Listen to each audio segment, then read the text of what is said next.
नमस्कार दोस्तों, कैसे हैं आप सभी का स्वागत है आपके अपने चैनल राजीव कॉम्पिटिटिव क्लासेस में। दोस्तों, आज का वीडियो आप लोगों के लिए काफ़ी ज़्यादा इम्पोर्टेंट होने वाला है। शिक्षा विभाग ने जारी किया पे मैट्रिक्स लेवल। अब पे मैट्रिक्स लेवल के अनुसार आप सभी का वेतन बनेगा सेवा निरंतरता प्लस 7th पे कमीशन यानी 7वां वेतन आयोग। प्रमोशन के बाद जितने भी विशिष्ट शिक्षक हैं और बीपीएससी शिक्षक हैं सभी को सैलरी कितना मिलेगा इसके बारे में बात करेंगे। 2003 से 2025 तक जितने भी बहाल शिक्षक हैं सभी शिक्षक का वेतन देखेंगे।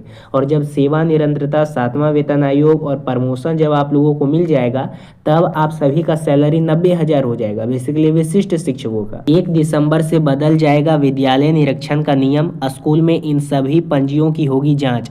सभी शिक्षक और उसके साथ हेडमास्टर का भी होगा भौतिक जांच। बच्चों का होगा टैबलेट से ऑनलाइन अटेंडेंस। वीडियो काफ़ी ज़्यादा इंपॉर्टेंट है दोस्तों, इस वीडियो को तमाम ग्रुप में शेयर कीजिएगा। नए हैं चैनल पे सब्सक्राइब कीजिएगा, बेल आइकन को प्रेस कीजिएगा। वीडियो को हम लोग शुरू करते हैं। अब जैसा कि मैंने आप लोगों को बताया था, कल के वीडियो में मैंने आप लोगों को एक लेटर दिखाया था। बिहार सरकार शिक्षा विभाग के तहत एक लेटर प्रकाशित किया गया था। इसमें आप लोगों का कहा गया था कि 1 to 5 क्लास के लिए, 6 to 8 के लिए, 9 10 के लिए, 11 12 के लिए सभी शिक्षकों को यहाँ पे राजकर्मी का दर्जा दिया जाएगा। मतलब ये आप लोगों का सेवा निरंतरता का लाभ दिया जाएगा। और उसके साथ विद्यालय अध्यापक और विशिष्ट शिक्षक दोनों को यहाँ पे सेवा निरंतरता और उसके साथ पे प्रोडक्शन का लाभ दिया जाएगा। और ये आदेश तत्काल प्रभाव में लागू होगा। इधर भी देख सकते हैं विशिष्ट शिक्षक के लिए तालिका बना करके बताया गया था कि किस प्रकार से आप लोगों का 8 ईयर का एक्सपीरियंस होगा तभी आप लोगों को ये सभी चीज़ों का लाभ मिलेगा। कि सेवा निरंतरता का लाभ उन्हीं शिक्षकों को मिलेगा जो शिक्षकों के पास 60 ईयर का एक्सपीरियंस होगा, यानी कि विशिष्ट वालों के पास, उसके साथ विद्यालय अध्यापक के पास। मान लीजिए कि पहले आप नियोजित शिक्षक थे, फिर बीपीएससी का फॉर्म आया TRE 1 TRE 2 TRE 3, तब उसके लिए अप्लाई किए आप लोग और उसके लिए सेलेक्टेड हुए तो वो आप लोगों का जोड़ा जाएगा तो 8 ईयर आप लोगों का पूर जाएगा। उसी प्रकार से अगर आप नियोजित शिक्षक पहले थे, सक्षमता 1, सक्षमता 2, सक्षमता 3, सक्षमता 4 दे करके आए तो पिछले वाला जो 8 ईयर है वो आप लोगों का जोड़ करके यहाँ सेवा निरंतरता आप लोगों को मिल जाएगा। तो 8 वर्ष का आप लोगों का कम से कम प्रमोशन चाहिए। एक और बात मैं आप लोगों के साथ अच्छे रूप से साझा कर देना चाहता हूँ दोस्तों। एक बात हमेशा याद रखिएगा कि ये जो आप लोगों का सेवा निरंतरता है उन्हीं शिक्षकों को मिलेगा जिनके पास राजकर्मी का दर्जा प्राप्त होगा। किनके पास राजकर्मी का दर्जा प्राप्त है? जो भी विशिष्ट वाले शिक्षक हैं उनके पास और विद्यालय अध्यापक यानी बीपीएससी वाले के पास।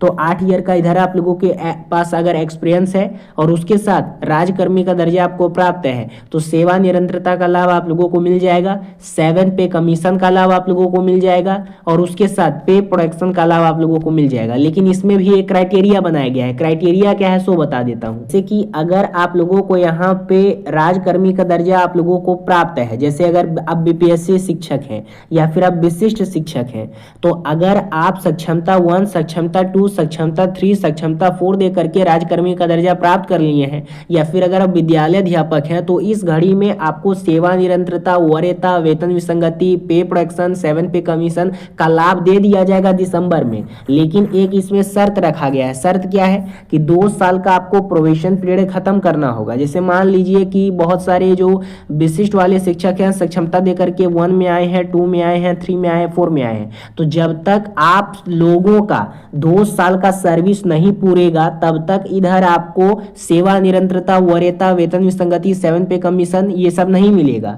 जब तक आप 2 साल का पूरा कर लीजिएगा अपना प्रोबेशन पीरियड खत्म तभी आपको ये लाभ मिलेगा। उसी प्रकार से जो विद्यालय अध्यापक TRE 1 के तहत बहाल है उनका खत्म हो गया है तो दिसंबर में जब 7 पे कमीशन या सेवा निरंतरता लागू किया जाता है तो इनको मिल जाएगा।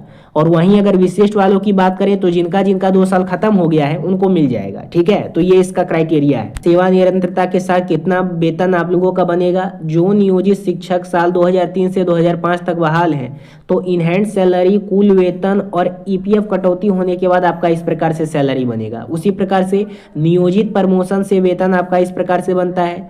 विशिष्ट वेतन संरक्षण के साथ इस प्रकार से बनता है। इधर देखिएगा वेतन संरक्षण एवं सेवा निरंतरता के साथ तो नियोजित शिक्षक जो साल 2006 से 7 तक बहाल है उनका देखिएगा तो इस प्रकार से बनेगा। प्रमोशन के साथ देखिए सभी का दिया गया है, वेतन संरक्षण एवं सेवा निरंतरता सभी का दिया गया है। आराम से अपना देख करके आप लोग समझ लीजिए। यहाँ पे हम लोग बात करते हैं कि जब विशिष्ट वाले शिक्षक या विद्यालय अध्यापक जब आप लोग यहाँ पे चयनित हुए थे तो उस समय शिक्षा विभाग के द्वारा कहा गया था कि एक बार विशिष्ट शिक्षा की श्रेणीबद्ध तरीके से हम लोग यहाँ पे मैट्रिक्स लेवल तैयार करते हैं और इस हिसाब से सभी कक्षा के लिए सैलरी देंगे। तो 1 to 5 के लिए 25,000 दिया गया, 6 to 8 के लिए 28,000 दिया गया, वरीय के लिए 30,000 दिया गया, उसके बाद फिर 9-10 के लिए 31,000 और 11-12 के लिए 32,000 और वरीय वाला का 34,000 कर दिया गया। तो इस प्रकार से आप लोगों को सैलरी दे दिया गया विशिष्ट वाले शिक्षक और विद्यालय अध्यापक को। लेकिन जब आप लोगों को राजकर्मी का दर्जा अब मिल गया है तो अब तो आपको 7 पे कमीशन का लाभ मिलेगा, सेवा निरंतरता का लाभ मिलेगा, पे प्रोडक्शन का लाभ मिलेगा। तो इस घड़ी में आपको किस प्रकार से सैलरी दिया जाएगा सो मैं आप लोगों को बताता हूं। अब यहाँ पे हम 7 पे कमीशन के रूप में देख लेते हैं दोस्तों कि जब आप लोगों को 7 पे कमीशन का लाभ मिलेगा विशिष्ट वाले शिक्षकों को और यहाँ पे विद्यालय अध्यापक वाले शिक्षकों को, तब आप लोगों का सैलरी क्या होगा।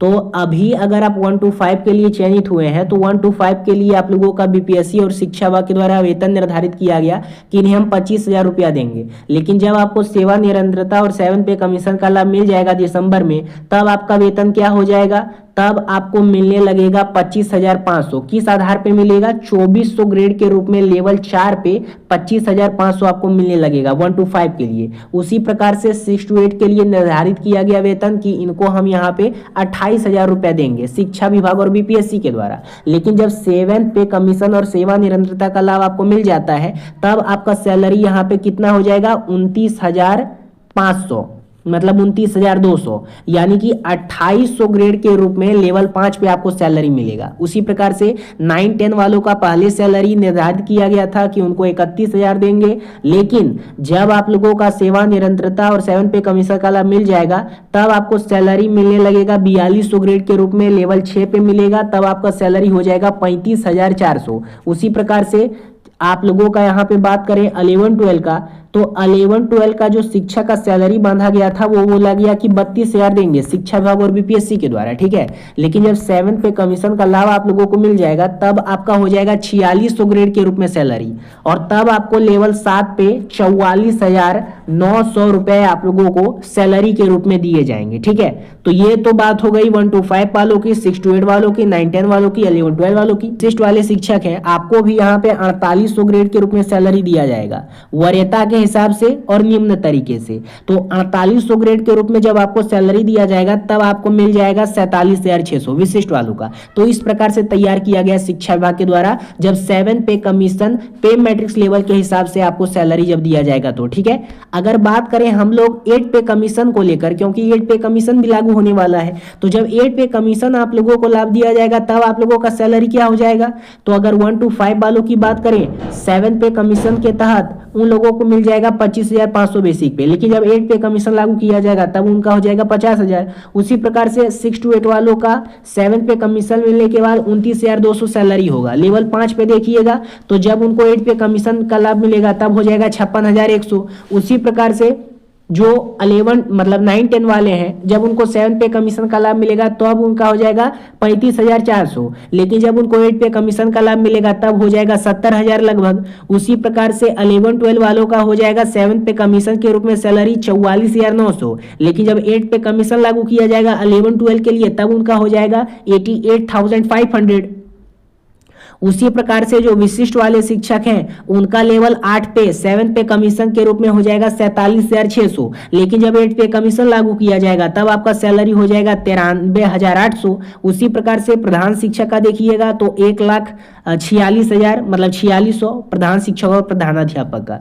तो इसीलिए मैंने आप लोगों को कहा कि 8 पे कमीशन जब आप लोगों के लिए लागू होगा ना तो आप लोगों का सैलरी 90,000 प्लस छू जाएगा, यानी लगभग 1 लाख प्लस आप लोगों का छू जाएगा सैलरी 8 पे कमीशन के रूप में। लेकिन जब 7 पे कमीशन लागू किया जाएगा तब 80,000 प्लस आप लोगों को सैलरी मिलने लगेगी। घड़ी में आप लोगों का सैलरी क्या हो जाएगा, जब आप लोगों को 7 पे कमीशन का लाभ दिया जाता है तो 1 to 5 का सैलरी हो जाएगा 25,500, और जब 8 पे कमीशन का लाभ दिया जाएगा तब हो जाएगा 50,000। ठीक है, उसके साथ 6 to 8 वालों का सैलरी हो जाएगा 7 पे कमीशन के रूप में 29,200, लेकिन जब आप लोगों को 8 पे कमीशन का लाभ मिलेगा तब हो जाएगा 56,100। उसी प्रकार से 9-10 वालों का सैलरी हो जाएगा 7 पे कमीशन के रूप में 35,400, लेकिन जब आप लोगों को यहाँ पे 7 पे कमीशन का लाभ मिलेगा तब हो जाएगा 70,000। 11-12 वालों का 44,900 7 पे कमीशन के रूप में, लेकिन जब 8 पे कमीशन लागू किया जाएगा तब हो जाएगा 88,500। ठीक है, उसी प्रकार से देखिएगा विशिष्ट शिक्षकों का सैलरी हो जाएगा लगभग 87,450 7 पे कमीशन के रूप में।